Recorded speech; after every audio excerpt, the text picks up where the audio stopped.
And then after 40 years, it's like good talk. Most good talk therapy is very intellectual, right? You're talking about your emotions, which is great, because if you don't understand anything about emotions, which I really didn't, then understanding them is important. But it like gave me a map of my emotions. But what you got to do is feel them, right?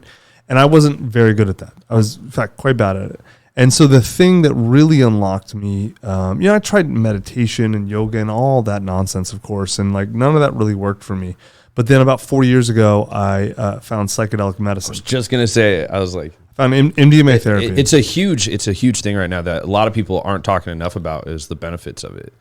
You know, it's the most important thing I've ever done in my life. Like, and it's funny, people are like, but you have a wife and kids. It's more important than them. I'm like, I'd be divorced and I'd be a really shitty father if I had not, like, all of therapy is super important. Like, it's not like just that, but the real catalyst for me to make the most movement emotionally, to connect to myself, to connect to happiness, to everything, was psychedelic medicine, right? And again, man, I can't emphasize this enough. It's not like, oh yeah, I just did some drugs and everything was great. No.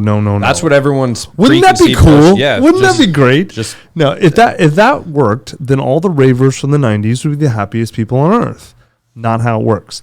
All psychedelic medicine does, and I'm talking about like MDMA, psilocybin, LSD. Yep. Like the basic ones, you can ayahuasca, whatever. All it does is opens a space for you to deal. It actually makes your life harder at the beginning, because all the emotions you're pushing away, all the problems you don't want to deal with, all the shit in your life you don't want to face, what psychedelics do is it brings it to the surface, right? And it helps you face it, but you still have to decide to face it. And you still have to decide to feel all your shame and all your guilt and all your grief and all your sadness and all your embarrassment and your joy and happiness and all this other stuff and love. And like, that's hard. It was really hard for me. But like now I'm starting to come out the other end, and it's like, I mean, dude, I have this amazing, incredible, blessed life. And, what I thought sex and fame and money would get me, feeling my emotions actually got me. Yeah. Right. Which, like, dude, if you tried to convince me when I was 30 at your age, if you tried to convince me of this, I would have laughed at you, mocked you, and possibly fought you. Right? Don't talk to me. Yeah. Shut up, you nerd. Emotions. You're such a loser. And like, that's just the level of consciousness I was at the time, you know? I didn't get it. I had to suffer a lot more before I was willing to turn and face my shit. You know? Well, the ego gets in the way. Yeah. Oh, dude. But that thing moves right out of the way when you're having those experiences. It makes you very interesting. It depends on your ego. It took me a lot of like the first time I had real, I'm not even sure if it was true ego death, but I had a deep ego collapse or whatever. I had to do 8.5 grams of mushrooms, dude. Really? Dude, I had a pretty experienced mushroom shaman start me at 3.5, right? And I talked to him. We kind of, he knew me. He's like, 3.5 might work. We'll see. He's like, but and we talked about, I'm like, yeah, give me as much as you want. Then did another gram kicker at an hour, because he wanted to see me at 2 hours with about 4.5 grams. And I was still fighting it, not consciously, just my body and ego and everything, man. It was so entrenched. And then he dumped another 4 grams on me, and it was like, dude, and I was like, whoop, I was gone, man. It was a real hard reset. Yeah, and it was what I needed. It was amazing. But yeah, that was intense. That was no joke. 1 or 2 of those a lifetime and be okay. Yeah, truly. Yeah. It's so as far as since doing that, like, did you ever grow up with any preconceived notion of what like love was, or is that something that you really you opened yourself up to post? So psychedelics? The first time I did MDMA therapy, it was in New York with a guide who works in New York. And I'll never forget it, man. Like, I went to her office, and, she's a therapist, and obviously this isn't legal. So, it's all whatever. And what is anymore? I mean, I don't care. Yeah. But she didn't have a sign on the doors. I kind of had to find her through friends and all that sort of stuff. Right. Exactly. Who wants to do drugs in my office? Come over. And so like I was nervous and all this other stuff. And my wife was with me for, moral support. And so I took it, and it took about an hour and a half because I was kind of fighting it. Like the good thing about MDMA is so soft and gentle, but the bad thing is it's soft and gentle. It's easy to fight, right? And so eventually, I literally I took a quick nap, fell asleep about half an hour into it, which is like, I don't know who sleeps on MDMA. I did. And so it was the first time I'd ever taken it. Like I'd never done any drugs. And so then I woke up and I didn't quite feel it yet. So I took like the booster, 125 at first and then 75. And then when it hit me, like it kind of snuck up on me, right? I'm sitting there, whatever, I got my eye shade on, I'm listening to music or whatever. And then all of a sudden, man, it's like out of nowhere, I felt the deepest, most profound love I had ever felt in my life. And it wasn't like just a little bit better or deeper. It was like the difference between chicken salad and chicken shit. Like it was so different that it was just like, I realized at that moment that I had never felt love before. Like truly, like I had felt, some version of it that I thought was love. It was the deepest I could go. And I remember my wife was there and I was crying. I'm like, I love you. And she's like, I love you too. And I'm like, no, you don't understand. And she's like, I understand. I don't think you understood.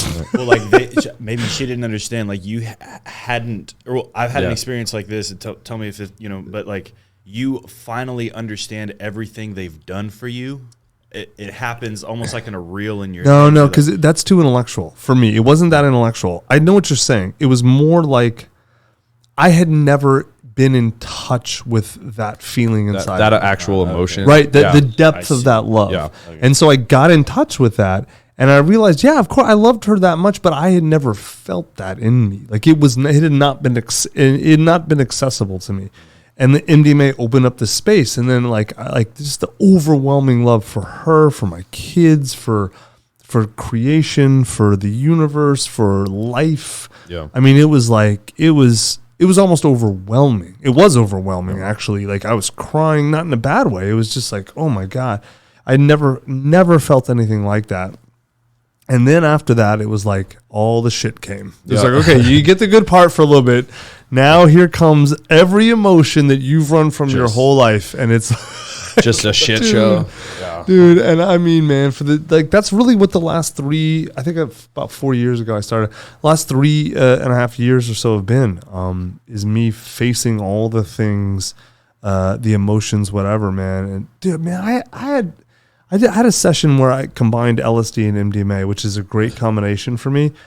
I felt so much grief. I thought I was going to die. Yeah. I thought I was feeling the grief of the world. I mean, I felt it was like literally I thought I was dying. It was so overwhelming. It was so I drowning in grief. It was just hours. Like LSD it takes forever. It's like 12 hours of heaving, racking, full body sobs and all this shit and crying. And these horrible, weird memories come up of like, me in my crib alone and crying, my mom not showing up. That's crazy. A lot of people take this stuff and they realize, all this stuff happened to me that I pushed away or forgot. Like that happens all the time. I knew everything. Yeah. Like at least to this point, nothing new has come up for me.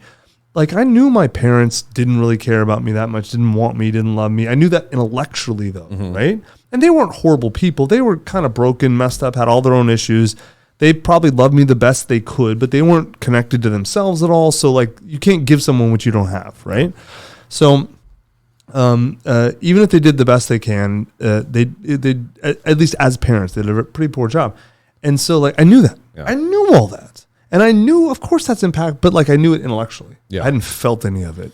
But like the grief of childhood that is overwhelming as a child and so overwhelming. This is what this is how body deals with trauma, as it kind of pushes it away. Yeah. There's a great, if anyone doesn't understand that, there's a great book called The Body Keeps the Score, which describes all this. It's fantastic, and it kind of stores it away because it's like you feel like you're gonna die, and then it comes up, and like I'm like, oh, now I remember thinking.